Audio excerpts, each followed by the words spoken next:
In this session, we'll examine the way model data is stored inside Kepion and the different options we have to enter, manage, and configure that data for best performance. We'll begin by looking at measure groups and the way we can scope the dimensionality of the data in our model. Then we'll look at separating our data into partitions and the benefits of different storage modes such as ROLAP and MOLAP. And finally, we'll examine various methods of importing and managing data in the application. When it comes to managing data, there are two main components to be aware of: measure groups and partitions. Measure groups are a collection of measures and the way we consolidate the data within a particular model.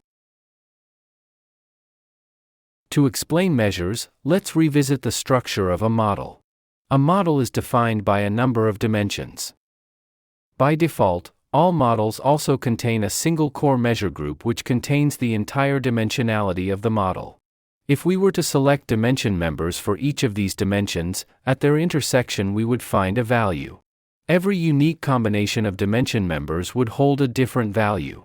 The collection of these values is a measure. In this way, you can think of measures as an additional dimension in the model. The core measure group always contains a single measure called value. If we wanted, we could define additional measure groups. For example, we could create a measure group called assumption that scoped the data down to just these three dimensions. Then we could define different measures to view the values we're interested in for various reporting purposes.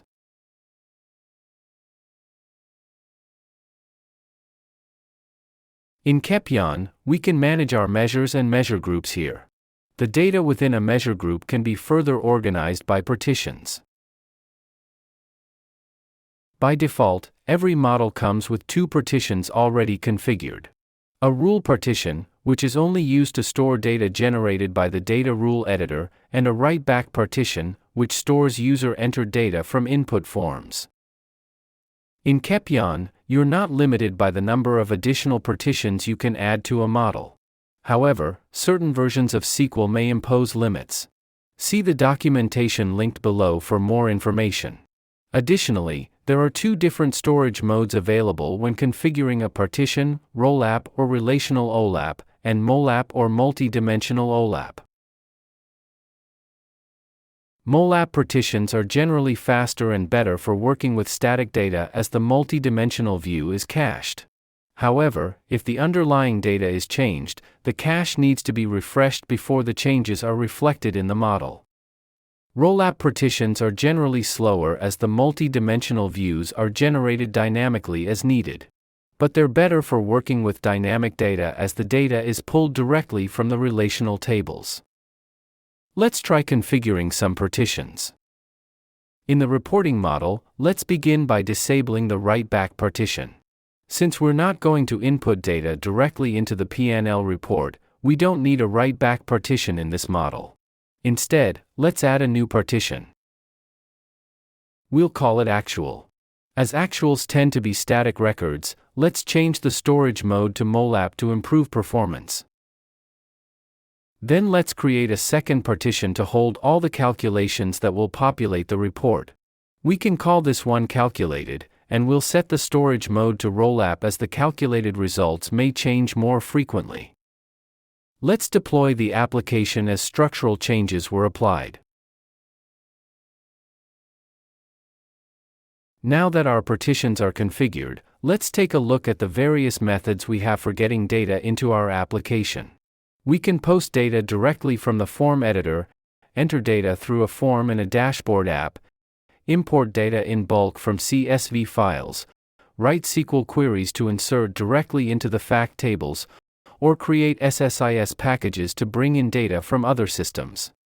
In the database, all fact tables are named F_, the model name followed by the measure group and then the partition. For example, F_assumption core MG writeback. Let's examine the writeback partition of our assumption model.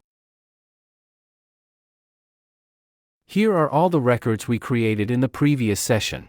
We can filter the data.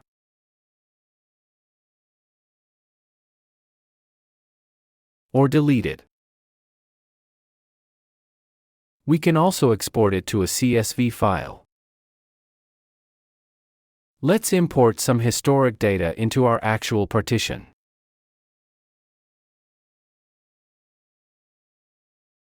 A sample data file is provided below the video. Here, we can enable the Show Data Errors checkbox to investigate any warnings or errors we may have. Now we have all the data we need for our application. In this session, we talked about measure groups and the way we can scope the dimensionality of data in our model.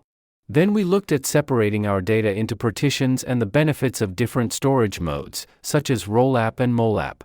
And finally, we looked at how to manage the data in our application and imported a few years of actuals.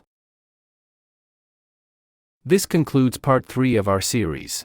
In part 4, we'll configure the business rules and calculations that will drive the data in our P&L report.